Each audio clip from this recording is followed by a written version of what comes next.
Assalamualaikum warahmatullahi wabarakatuh. Perkenalkan, nama saya Cynthia Putri Samarta dengan NIM 270205042 kelas 6A. Di sini saya akan memenuhi tugas akhir saya dengan mata kuliah analisis keuangan. Di sini saya akan membahas tentang kesehatan yang ada di bank syariah.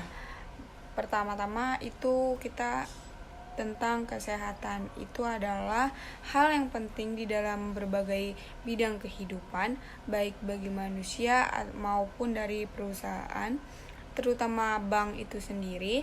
Lalu ada kondisi badan maupun perusahaan, dan bank yang sehat akan meningkatkan semangat atau gairahnya di dalam pekerjaan dan maupun kerja serta kemampuan lainnya yang dibutuhkan untuk jangka yang lebih panjang. Di sini ada penilaian kesehatan bank. Di sini tingkat kesehatan bank adalah hasil yang penilaian kondisi bank yang dilakukan berdasarkan risiko, termasuk risiko terkait penerapan prinsip-prinsip syariah dan kinerja bank ataupun disebut dengan resbet bank atau rating RBBR. Lalu di sini juga ada pesatnya perkembangan perbankan di Indonesia itu antara lain ditandai dengan banyaknya bank-bank yang bermunculan, seperti sangat diperlukan suatu pengawasan terhadap bank-bank tersebut. Lalu ada BI atau OJK yang memerlukan suatu sarana kontrol terhadap bank-bank untuk mengetahui bagaimana keadaan keuangan serta kegiatan usahanya masing-masing di dalam bank. Kondisi kesehatan bank ini dapat digunakan oleh pihak-pihak yang berkepentingan untuk mengevaluasi kinerja bank dalam penerapannya. Yang pertama itu ada prinsip kehati-hatian, yang kedua itu ada kepatuhan terhadap ketentuan yang berlaku, dan yang ketiga itu ada manajemen risiko. Nah, perkembangan industri ini, perbankan yang semakin kompleks dan beragam akan meningkatkan eksposur risiko yang dihadapi oleh bank. Perubahan eksposur risiko bank ini dan penerapan manajemen risiko, ia akan mempengaruhi profil risiko bank yang selanjutnya berakibatkan pada kondisi bank secara keseluruhan. Selanjutnya ada tingkat kesehatan bank syariah. Itu bank dalam kegiatan operasionalnya akan dievaluasi secara berkala oleh internal banknya. Lalu penilaian internal oleh bank itu dilakukan oleh manajemen levelnya bank itu sendiri, yang esensi hasilnya mencerminkan kinerja bank secara keseluruhan.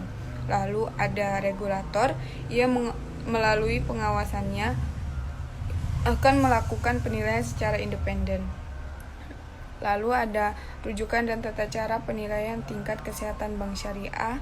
Ini telah ditetapkan oleh peraturan OJK mengoreksi peraturan BI sebelumnya. Lalu selanjutnya ini ada kesehatan bank. Itu menurut Bank International for Statement atau BIS, itu bank dapat dikatakan sehat apabila bank tersebut dapat melaksanakan kontrol terhadap aspek. Yang pertama itu ada modal, yang kedua ada aktiva, yang ketiga rentabilitas, dan keempat manajemen, yang terakhir itu likuiditas.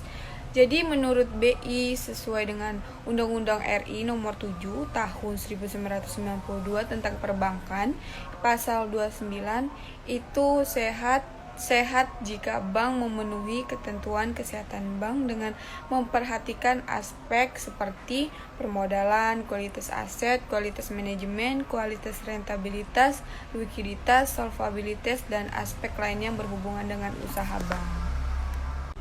Di sini perubahan penilaian tingkat kesehatan bank dari pola analisis Camel menuju Camels. Di sini ada Camel pertama kali dikenalkan di Indonesia sejak dikeluarkannya paket Februari 1951 tentang kehati-hatian bank. Lalu Camels ini sebagai pengembangan Camel pertama kali pada tanggal 1 Januari 1997 di Amerika dan berkembang di Indonesia akhir 1997 dan awal 1998. Dampak dari krisis ekonomi dan moneter.